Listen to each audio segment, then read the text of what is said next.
You know that kids love rocks, and that's one of the reasons we developed this kit, Rocks and Minerals for Little Eyes. Let's take a look at what's inside of it. It's designed for about pre-K through third grade. You're going to get our signature samples here, individually bagged and labeled. Get about 30 samples in this kit, along with rock-forming minerals, so the kids understand what it is that goes into actually making up the different rocks.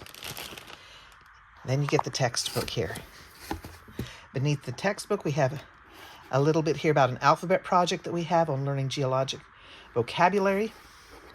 But in the book here, let's take a real quick look here. You can see the different lessons. There are 11 lessons, and there are 19 activities in here. Most of the activities are going to be things like working in the kitchen. Not all of them, but a lot of them are making things like sedimentary sandwiches and metamorphic cookies. Really fun activities for the kids. And the supplies that you need are listed in the back of the book. Most of them are things that are readily available inside of your house. But you can see it's beautifully illustrated.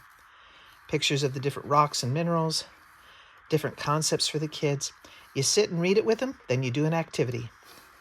This is a great study for your youngest kids, and they love this kind of stuff. Hands-on, Rocks and Minerals for Little Eyes. You can order this at our website, northwesttreasuresgeology.com.